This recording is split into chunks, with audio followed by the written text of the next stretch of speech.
my hair out. I thought it might be good, though, to just start off considering the aspect of free will and consent. And we just had a little chat off air there in our preamble about utility companies trying to fit Wi-Fi related new systems into their infrastructure. And you just related a story where you just told the guys that had come around to do it at your place that you didn't want it. And that was it. That was pretty much the end of the story. And you've exercised your free will to make a decision on the matter there. But a lot of people tend to think that they don't have that power, and that when a company decides it wants to do something, you just have to go along with it. So we're getting into free will and consent here.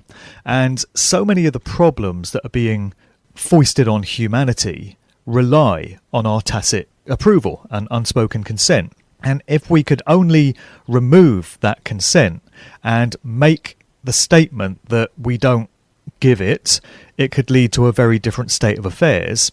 It's all about removal of consent.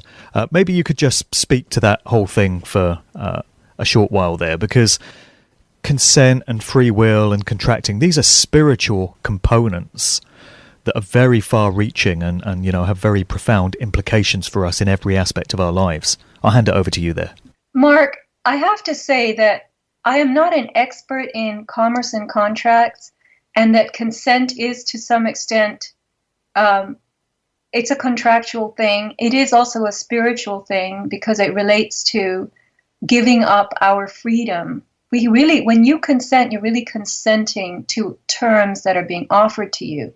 So from Black's Law Dictionary, 4th edition, I won't read the Latin, but they say here, he who is silent is supposed to consent.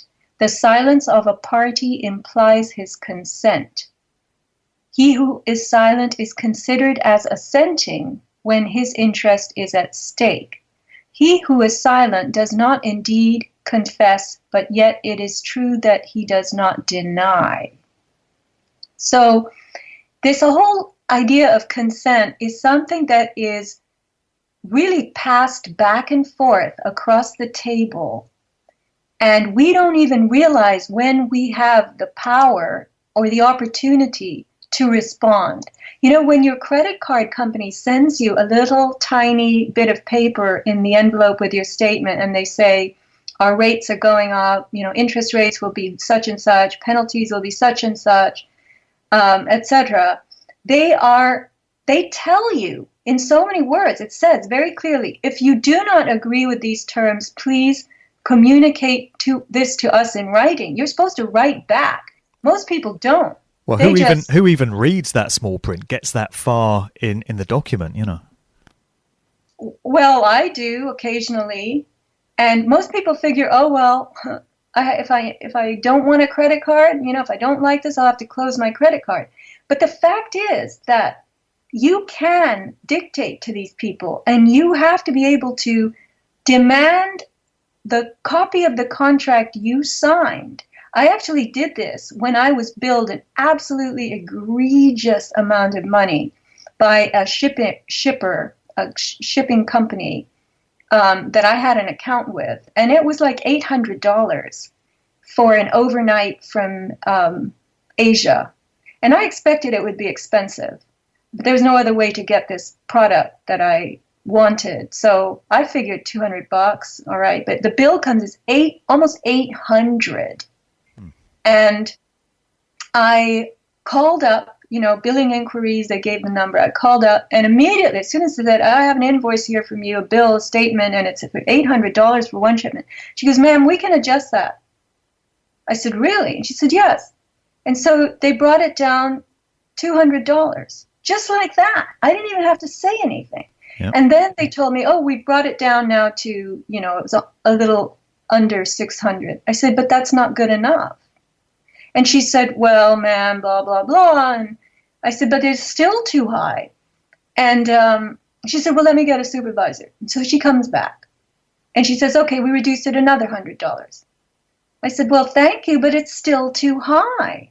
And she said, well, ma'am, we've already reduced it twice for you, and this is as much as we can do, and, that's it. So I was sitting in my car. I was so worried I actually used a cell phone to call them. Anyway, I said, all right, I'll deal with this next week. So next week, that's when the bill is due.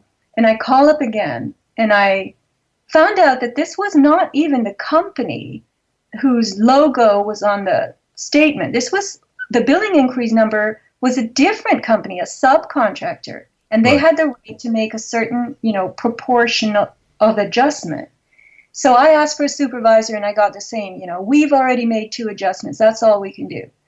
I said, but, I was assessed here for £60. The thing you sent me wasn't even £20. Why did you bill me for £60 at overnight rates? She said, oh, because it was an odd-shaped package. So see, they're making it all up, right? Right. So I just said, all right. I said, show me the contract I signed with you that said that I would accept any amount you charged me for any shipment from anywhere in the world at any time. Just show me that contract with my signature. I said, I will offer you, and I offered them a little over $200. I said, that's what I'm going to offer you. Take it or leave it, or show me the contract. And she put me on hold, and she came back, and she said, ma'am, we'll take it. Well, look at that. The power is in the hands of the consumer, if only you will exercise it. And most people just think that they're bound by whatever the company says, and they just have to do it. And this is a similar thing to my utility company here that provides the electricity. I got an email from them a short while back saying, we're increasing your direct debit amount, and they wanted to double it. And they said, we're now going to take this from your account each month. And I got in touch with them immediately and said, well, actually, you're not. I'm going to continue to pay what I've been paying up to this point because this covers the amount of electricity that I use and I don't want to pay any more. And they said, oh, but sir, if you go over, then, funds are in the account to cover it. And I said, if I go over, I'll pay there and then. In the meantime, keep the amount the same. And they said, okay, no problem, because the customer has asserted themselves there, but most people don't think they're able to do that. To this issue of consent, to keep things anchored in that, it seems that there are so many aspects of the control system that we have that only tick along the way they do through the general public cooperating with what's being done, and the controllers are constantly giving us indications of what's going on for those with the eyes to see. So they do things like place predictive programming in movies and music videos and stuff like this. But also, when you get some pharmaceutical meds from your doctor or you get given a vaccine shot, those people that take these things, you'll get a leaflet with it with a list of ingredients, and it will say it contains this, it contains that. So it's their way of absolving themselves of responsibility if anything goes wrong because you were told. So in all areas, whether it's signing a contract for a new credit card or a new mobile phone, like you mentioned earlier, they're always making these statements so that if anything goes pear-shaped down the line, the onus is on you rather than them. So the key to it has to be us, withdrawing our cooperation with these things and our consent. And I just want to bring in this letter from Janice Barcelo here, who you mentioned earlier. She's a mutual acquaintance of ours. She's been a guest on this show before, a great author and researcher. Now, she got into a battle with her utility company last year, which I think it's had some detrimental effects on her health, and it's been very ongoing. But you mentioned this on Greg Carwood's Higher Side Chat show when you were last on. She sent a letter to the boss of this utility company, which had installed a smart meter on the property where she lived against her consent or without her consultation. And her letter reminded this guy of the personal karmic responsibility that he bears for the harm that his organisation is putting into the world. This is a very new approach to things, going straight to an individual, a flesh and blood human, and saying you yourself bear responsibility for the harm that the company you head up is putting into the world. So I just want to read an excerpt from this letter here, which I think this is the bit you yourself read on Greg's show, and then I'll let you comment on it. So the excerpt from Janice's letter that she sent reads, "You and your company are literally engaged in killing people. I've made it clear both in writing and through my words that we do not consent to having this radiation-emitting device on our home. We want it removed now. Since our express consent is necessary for you to be absolved of accountability and liability, and since our consent is not forthcoming or being offered, You will be held both liable and accountable if you do not remove the digital meter promptly.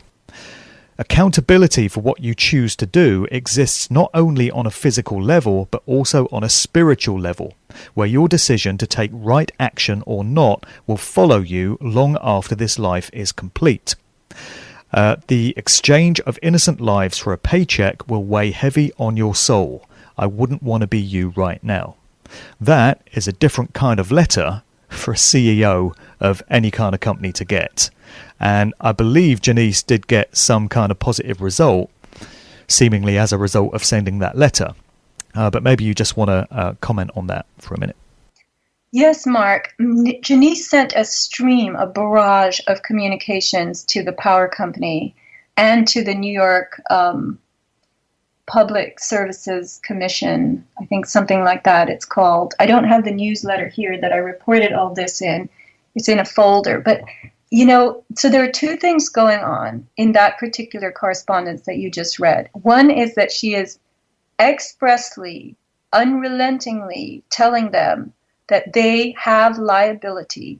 And you've got to use a person's name. This letter was addressed to an individual. Right. I don't think he was necessarily the CEO, but he was the person she was communicating with. And anytime you have a dispute with these people, you must ask for their name. And when you address them in writing, write to them and tell them, as she did, that they will be held responsible for any harm that befalls you as a consequence of these contractual terms that they are trying to force on you. So she's really talking the language of commerce and contracts there. And she adds to that this spiritual component. And I learned this principle, as she did, from the In Power movement, which is busy trying to apply some of the tenets that one of its leaders, I guess you could say, Cal Washington from Canada, came across what he gathered from 10 years dealing with the court system through its particular type of commerce and contracts mechanisms. So everything in the world today that is incorporated is a dead, fictitious structure that can only deal with you one way, and that is through commerce and contracts. So that dead artificial structure offers you a contract for services or something. I mean, it could be, when you sign your credit card statement, you're really saying as the warm person that you are responsible for the transaction that has taken place on this paper. You are giving your consent to that transaction. But the commerce and contracts world, you could say, it derives from merchant law, and it connects to what I call the dark side of spiritual law. And these are all terms in capitals. When you contract in commerce, in the world of commerce, you will notice, if you start really looking at the documents that you are being given, your name is always in capital letters. Right. That is your corporate self. Have you seen that? Sure, I'm familiar with that, yeah. Okay, so that's not your warm, real body, which I am told they cannot touch your warm body. They can't do anything to it or make it do anything unless you contract with them through your corporate capital letter self. So the merchant law that they are operating through in the context of the world we live in today is an aspect of spiritual law, but it is the dark aspect. Right. And spiritual law is the law of beings, and we are all beings. The light side of spiritual law is not capitalized, and that connects, instead of to merchant law, it connects to common law, which is the law of realms. And I learned some of this. I've put this together as a consequence of listening to Cal Washington, talking to Martin Kenny, who has a really good intuitive read on the cosmos. And then, of course, thinking about it myself. So every country that you live in has its own corporate name. In our case, it's the United States of America in capital letters, which is on Dun & Bradstreet as a corporation. The state of California is another entity. And I reside in California, but the state of California is the authority that masquerades to the common person as California. Then there's City of San Diego. They all operate through this uniform commercial code, which is part of merchant law and the court system. Right. And then they give you your name in capital letters, and yet you by name have been given your name as a designation in small letters by your parents. So in the small letter version of your name, you're yourself, the real free person. But in the capital letter designation of your name, that's the face through which you make contracts with this dark world of uniform commercial code, merchant law, the dark spirituality. Right.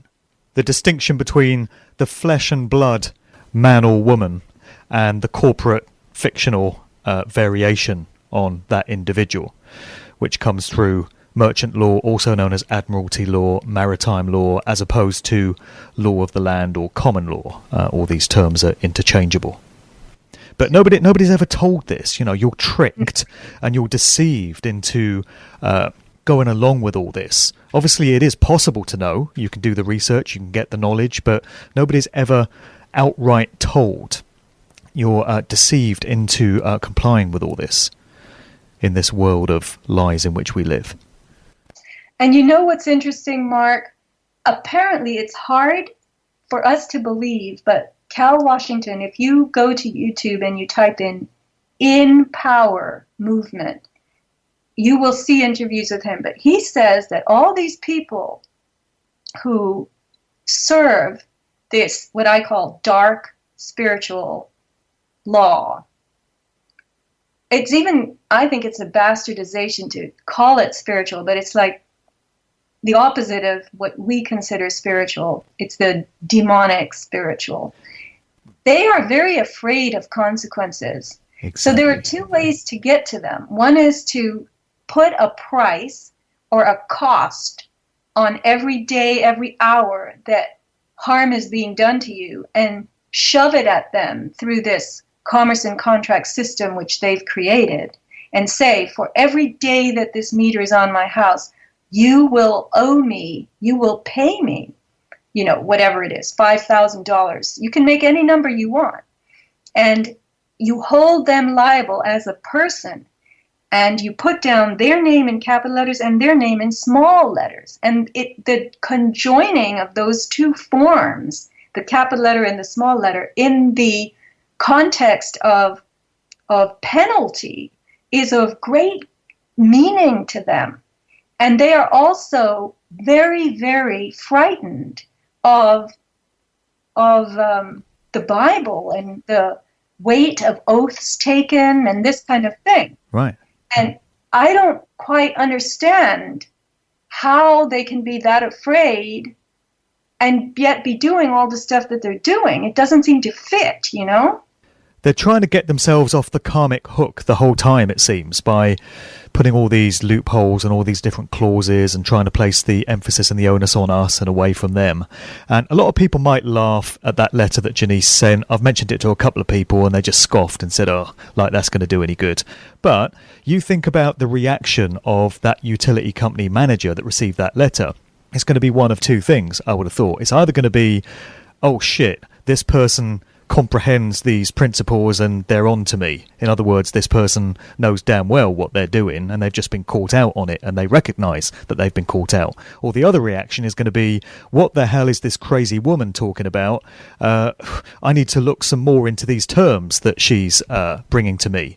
And they might mention it to a family member or a friend or something like that and go searching online for some of this stuff that she's talked about. It's going to be one of those two reactions. But either way, you've got a result. You've let them know that you're onto them and you're not taking their shit, or you've caused them to look into what it is they're getting themselves into.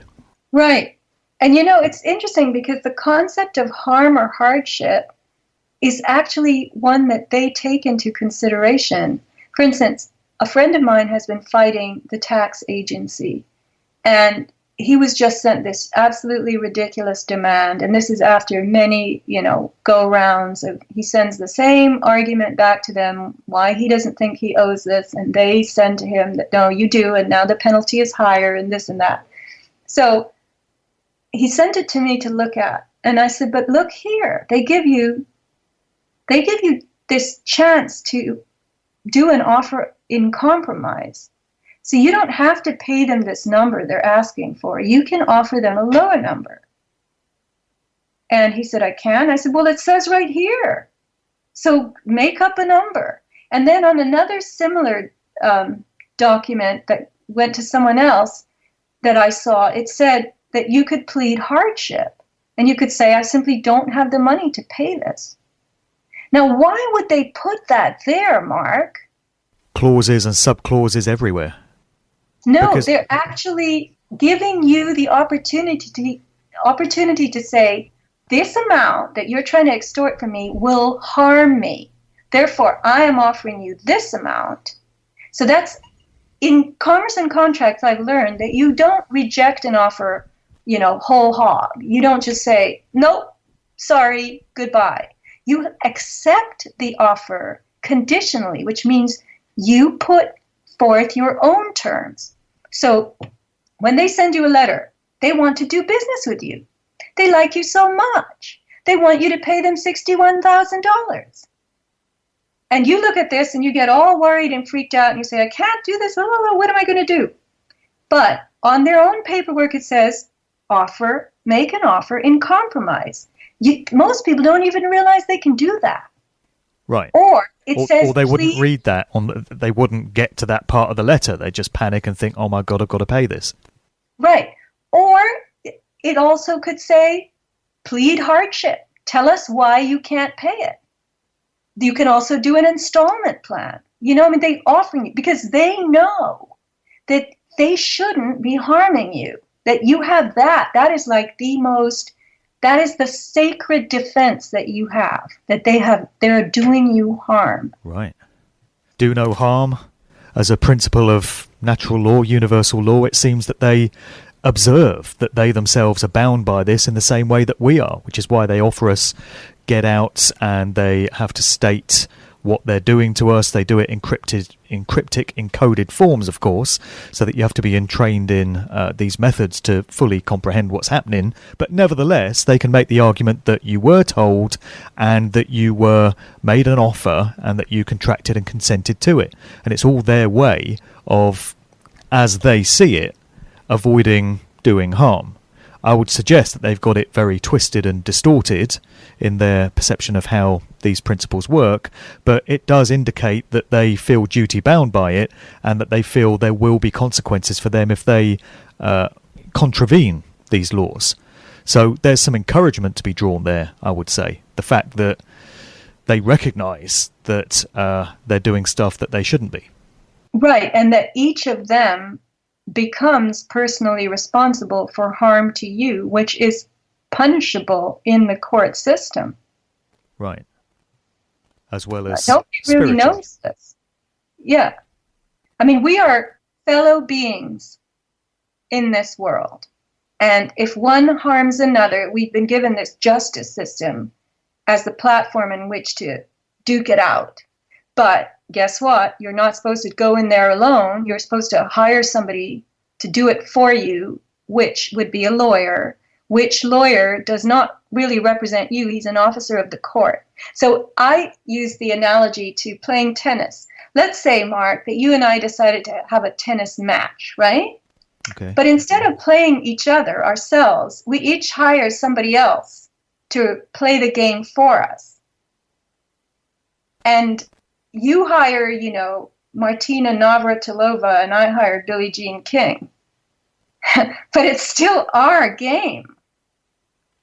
And that's what we're doing when we go into court with lawyers representing us. We're actually trusting somebody else to play this game and win for us.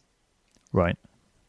And yet, they don't. Often they don't win for you because it's nothing to them. To them, it's just how much their fees are going to be at the end of the game. Yeah, it's just a game. So the answer in all things just has to be finding ways to withdraw consent and cooperation and making it clear that you do so.